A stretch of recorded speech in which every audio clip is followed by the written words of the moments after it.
Assalamualaikum warahmatullahi wabarakatuh. Selamat datang di video pembelajaran SKI kali ini. Semoga kita selalu diberikan kesehatan, sehingga kita bisa selalu menuntut ilmu sebagai bekal hidup di dunia dan akhirat. Baik, anak-anak. Sebelum kita mulai pelajaran hari ini, mari kita awali dengan bacaan basmalah bersama. Semoga kita diberikan ilmu yang bermanfaat. Bismillahirrohmanirrohim. Prestasi Khulafaur Rasyidin.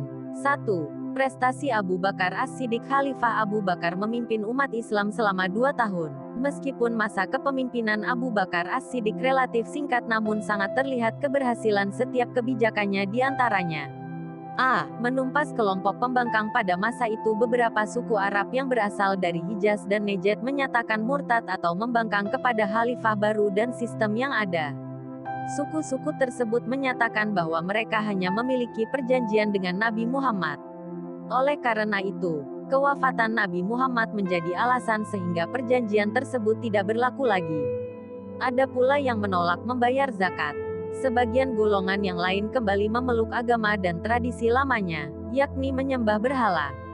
Khalifah Abu Bakar As-Siddiq memandang gerakan itu sangat berbahaya karena hampir di seluruh Jazirah Arab muncul gerakan itu. Menghadapi keadaan tersebut, Khalifah Abu Bakar As-Siddiq bersikap tegas. Di balik ketegasannya, Khalifah Abu Bakar As-Siddiq tetap berpesan kepada para panglimanya untuk mengadakan pendekatan secara persuasif atau damai. Sebagian kaum murtad ada yang menerima ajakan damai dan kembali tunduk kepada hukum Islam. Namun, ada juga yang tak mau berdamai dan memilih berperang. Mereka dipimpin oleh orang-orang yang mengangkat dirinya sebagai nabi. Di antara orang yang mengaku nabi adalah Musailimah Al-Kadzab. Musailamah yang berasal dari Yamamah mendapat dukungan dari Bani Hanifah hingga ia berhasil mengumpulkan ribuan pengikut. Dari sinilah, perang Yamamah yang melibatkan pasukan Muslim dan pasukan Musailamah pecah. Perang itu akhirnya dimenangkan oleh kaum Muslimin yang dipimpin oleh Khalid bin Walid, meski mengakibatkan banyak penghafal Al-Quran wafat. Selain Musailimah Al-Kadzab, Tulaihah bin Khuwailid Al-Asadi juga menganggap dirinya sebagai nabi. Pengikutnya berasal dari Bani Asad, Ghatafan dan Bani Amir.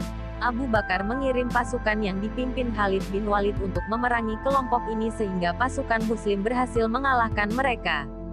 B. Kodifikasi Al-Quran.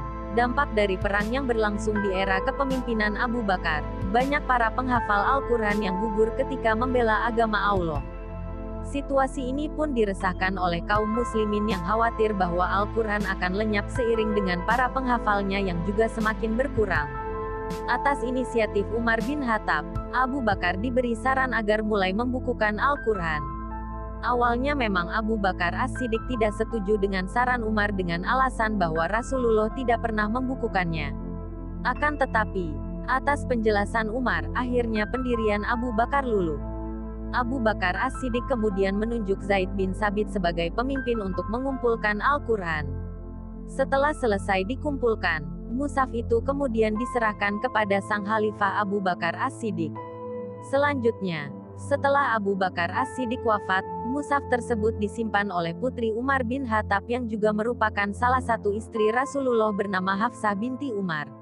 C. Perluasan wilayah. Perluasan wilayah dakwah Islam pada masa Abu Bakar As-Siddiq. Khalifah Abu Bakar As-Siddiq mulai menyebarkan ajaran Islam ke wilayah yang lebih luas lagi setelah situasi sosial politik masyarakat Islam dirasa stabil. Penyebaran dakwah Islam semakin diperluas ke berbagai wilayah.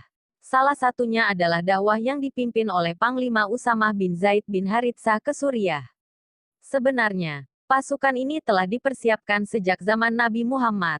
Tetapi karena beliau meninggal dunia, tertundalah untuk sementara waktu dakwah tersebut hingga dilanjutkan di era Abu Bakar. Tidak berhenti di situ saja, umat Islam di bawah kepemimpinan Abu Bakar As-Siddiq juga merambah ke Kekaisaran Persia dan Bizantium. Melalui perang Yarmuk yang cukup sulit, pasukan Islam akhirnya berhasil menaklukkan Bizantium dan juga menjadi awal runtuhnya kekaisaran itu.